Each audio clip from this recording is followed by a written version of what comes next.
लेकिन इसके लिए क्षमता चाहिए, इसके लिए संकल्प भी चाहिए और दृढ़ संकल्प चाहिए। ये लोग तो खाली ये देखते हैं ये हमारा अपना है, ये इस जात का है, ये इस धर्म का है, ये हमारा व्यक्ति है, इसको इस तरह से करना है। दूसरे लोगों को रोको और ठोक दो। उनके माध्यम से वही दिखाया जाता है जो कि उनको आदेश होता है, क्योंकि उनको भी अपना मीडिया हाउस चलाना है, उनकी भी मजबूरियां हैं और चलाना है तो वही दिखाना है जो सरकार कहती है कि दिखाओ, और वही दिखाने का काम करते हैं और असलियत को छुपाने का काम हो रहा है। लेकिन हम लोगों की जिम्मेदारी बनती है, आपकी जिम्मेदारी बनती है, हम सबकी जिम्मेदारी बनती है, जिसको हम लोग करने का काम कर रहे हैं पूरे उत्तर प्रदेश में, हर जिले जिले जाके कर रहे हैं हम लोग, कि इनका असली चेहरा दिखाने का काम कर रहे हैं।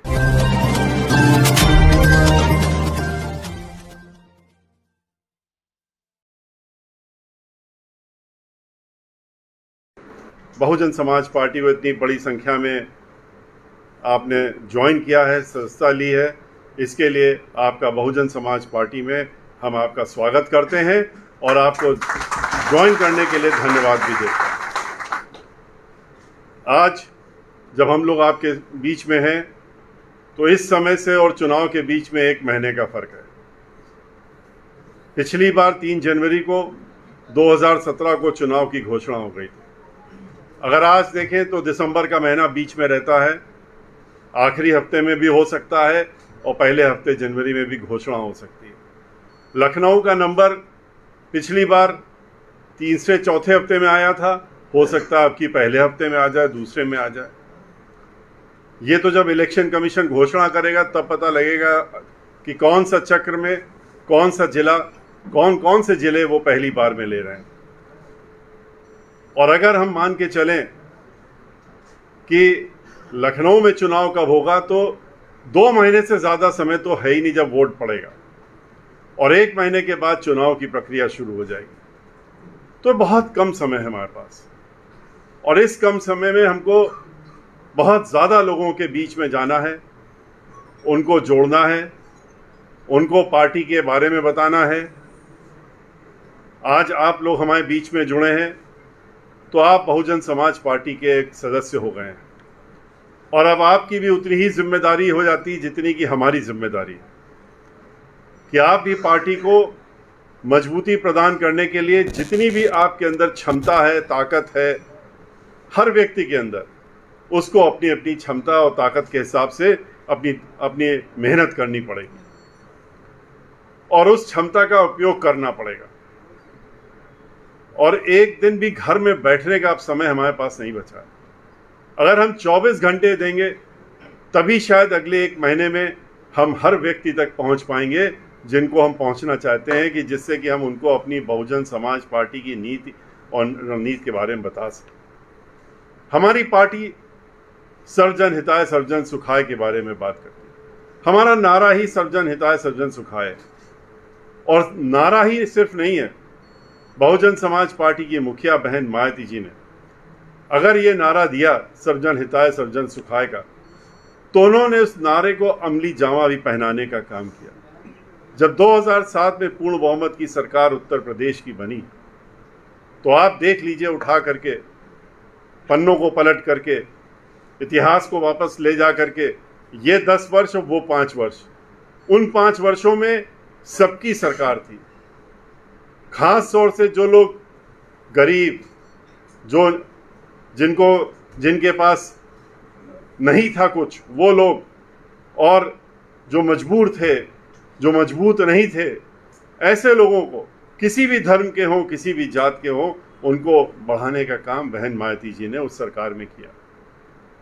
दिन रात उन्होंने अपनी पूरी मेहनत इसी में लगाई 5 साल तक, कि कैसे हम इनका भी उचित स्थान दें, जिससे कि ये जो इनके मजबूत साथी हैं, जो ऊपर बैठे हुए हैं या जो सक्षम हैं, तो इन जो सक्षम नहीं है हमारे साथी, इनको हम मजबूती दे करके और उनके बराबर में खड़ा कर सकें, जिससे कि ये सम्मान पूर्वक कह सकें कि हम भी आज आपके कंधे से कंधा मिला करके और एक साथ खड़े हैं।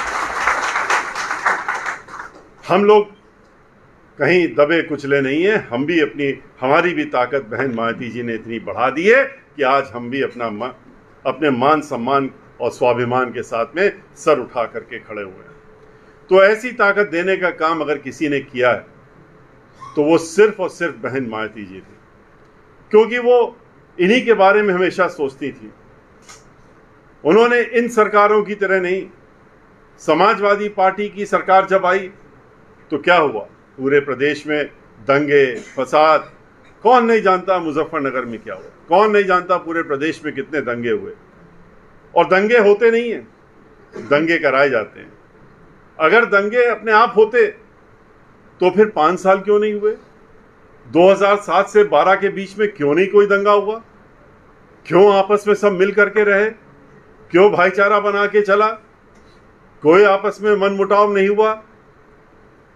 12 के बाद 17 में जब दूसरी सरकार आई तो उसमें तो कहने की बात क्या, वो तो दहशत का माहौल पूरे प्रदेश में। कोई हर आदमी दहशत में जी रहा है, किसी भी जात का हो, किसी भी धर्म का हो, किसी वर्ग का हो, सबको दहशत में इन्होंने जीने के लिए मजबूर कर रखा है। लेकिन बहन मायावती जी की सरकार थी तो सब एक साथ सुकून से रहते थे। इसी को जानने की जरूरत है। खाली इतना ही नहीं, कानून द्वारा कानून का राज किसने चलाया? हमारे दुश्मन भी, हमारी जो पार्टियां, हमारी विरोधी पार्टियां हैं, वो भी बैठती हैं तो यही कहती हैं कि कानून का राज चलाना सिर्फ बहन मायावती जी को आता है और किसी को नहीं आता। सरकार में बैठे हुए लोग भी कौन सी फाइलें उठाते हैं जब कानून की बात करनी होती है, जो बहन मायावती जी की सरकार के दौरान में हुई थी, उसमें ढूंढते हैं, पन्ने खंगालते हैं कि कैसे चलाया, कैसे संभाला। लेकिन इसके लिए क्षमता चाहिए, इसके लिए संकल्प भी चाहिए और दृढ़ संकल्प चाहिए। ये लोग तो खाली ये देखते हैं ये हमारा अपना है, ये इस जात का है, ये इस धर्म का है, ये हमारा व्यक्ति है, इसको इस तरह से करना है। दूसरे लोगों को रोको और ठोक दो। बहन मायावती जी के यहाँ ये नहीं था। अगर बहुजन समाज पार्टी का भी कोई व्यक्ति हो और यहाँ तक कि मेंबर ऑफ पार्लियामेंट, अगर उसने कानून को अपने हाथ में लेने की कोशिश की तो उन्होंने भी इतिहास रचने का काम किया कि अपने बंगले में, 15 दिन पुरानी सरकार थी 2007 में, अपने बंगले में बुला करके और अपने ही सांसद को वहीं पर हथकड़ी लगवा करके जेल में भिजवाने का काम किया था। और क्यों? क्योंकि उसने गरीबों की झोपड़ियों पर अपना बुलडोजर चला के और कब्जा करने का काम किया था। ये सोचा था कि अब तो हमारी सरकार, अब क्या, जैसे कि अब होता है।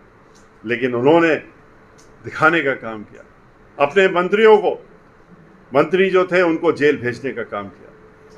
बहन मायावती जी ने जब अपने लोगों को नहीं बख्शा तो जो दूसरे गुंडे बदमाश मवाली हैं उनको तो पता ही था कि उनके साथ में कैसा हश्र होगा। और कई ऐसे लोग थे जो 5-5 साल तक खाली जेल की सलाखों के पीछे बैठे रहे, बाहर नहीं निकले। वहीं पर उन्होंने अपने 5 साल निकालने का काम किया। वो बात दूसरी है कि सरकार जाने के बाद वो लोग बड़े बड़े ओहदों में बैठ गए। बहन मायावती जी ने विकास करने का काम किया, पूरे उत्तर प्रदेश को विकास के दौर में ढालने का। यूनिवर्सिटियां बनाई, 7 यूनिवर्सिटियां बनाई, दर्जन भर मेडिकल कॉलेज बनाने का काम किया, 29,000 प्राइमरी स्कूल बनाने का काम किया, 29,500 गांव सीसी रोड के साथ लगाते हुए उन्होंने संपूर्ण उसका पूरा डेवलपमेंट करने का काम किया, समग्र विकास करने का काम किया। जितनी चीजें जरूरत थी 23 जिले बनाने का काम किया, नए जिले बनाए। जब नए जिले बनते हैं तो सभी कुछ बनता है। हॉस्पिटल्स बनाने का काम किया, हर जिले में नया अस्पताल देने का काम किया। मेडिकल कॉलेज के साथ साथ में उन्होंने आईटी कॉलेज हुए, यूनिवर्सिटीज हुई, उसके साथ में उनके कॉलेजेस भी बनाने का काम किया। गरीब बच्चों को कंपटीशन में बैठ सकें और बैठ करके वहाँ पर वो भी अधिकारी अफसर बन सकें, इसलिए उनको पढ़ाने का काम किया। उनके लिए हॉस्टल खोले जहाँ मुफ्त में कोचिंग दिलवाने का काम बहन मायावती जी, हर जिले में कोचिंग सेंटर खुलवा करके और वहीं पर इन गरीबों के लिए हॉस्टल भी बनाने का काम किया, जिससे कि वहाँ पढ़ करके और अधिकारी बन सकें और बाकी लोगों के साथ में बैठ करके अपने लोगों का विकास करने का काम वो लोग भी कर सकें। किसी ने नहीं सोचा इन सब बातों के बारे में जो बहन मायावती जी ने किया। उन्होंने जो विकास किए उत्तर प्रदेश में, उसकी गिनती तो इतनी बड़ी है। जो अभी परसों बहन मायावती जी ने, हमारी आदरणीय राष्ट्रीय अध्यक्ष ने एक बुकलेट जारी की है, उसको पढ़ते पढ़ते थक जाते हैं लोग। उसका ये सामने उठाओ, उन्होंने ये जारी करने का काम किया था और इसको जारी करके उन्होंने इसमें जो मुख्य कार्य थे वो जब हम लोगों ने लिखे तो उसमें ही कई कई पन्ने भर गए और ऐसे ऐसे काम जो पूरे देश में नहीं हुए उन्होंने 5 वर्षों में करके दिखाने का काम किया। विकास की गंगा बहाने का काम किया, बिजली का उत्पादन बढ़ाने का काम किया। 6,500 7,000 मेगावाट बनती थी, उसको 13,500 मेगावाट पहुंचाने का काम किया। हर तरीके से सबके बारे में सोचने, एम्प्लॉयमेंट देने का काम किया, नौकरियां देने का काम किया। 1-2 नहीं, 5 लाख नौकरियां तो पहले ही वर्ष में आते ही देने का काम कर दिया और कुल मिला के 23 लाख लोगों को उन्होंने अपने 5 साल के समय में नौकरियों पे देने का काम किया। और किसी भी जो भी नौकरियां दी गई, जो भी जहां जहां लोग बैठाला गया, कोई भी एक उंगली नहीं उठा पाया कि किसी भी प्रकार का पक्षपात या उसमें कोई घपला हो पाया, ये कोई भी नहीं करता।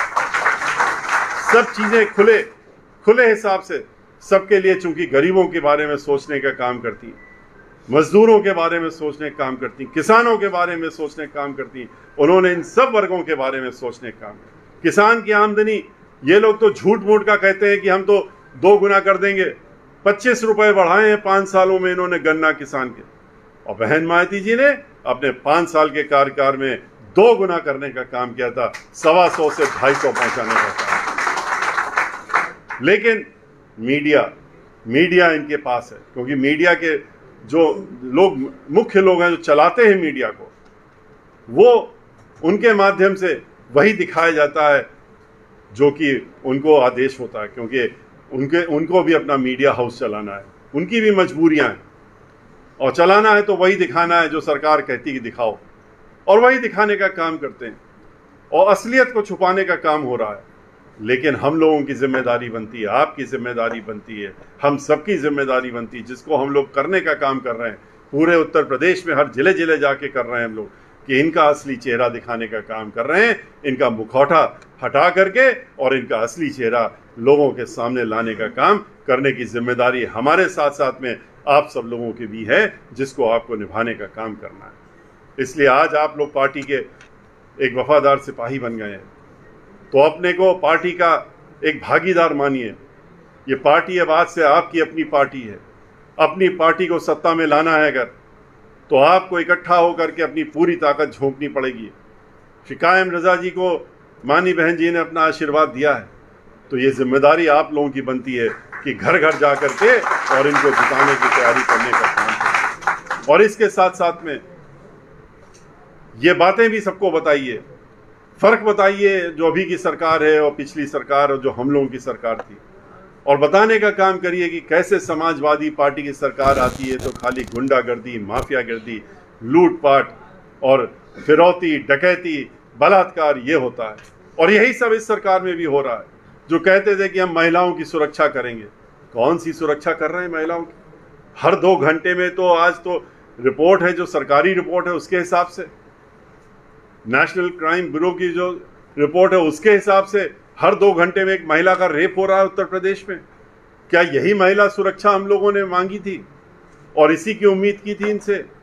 बहन मायावती जी का समय याद करिए, जब महिलाएं अगर रात में 12 बजे भी किसी को ज़रूरत पड़ती थी घर से बाहर निकलने की, तो वो हिचकिचाती नहीं थी, अपने काम से निकल जाती थी, क्योंकि उसको मालूम था कि उसकी तरफ कोई गलत आंख उठा के नहीं देख सकती। क्यों?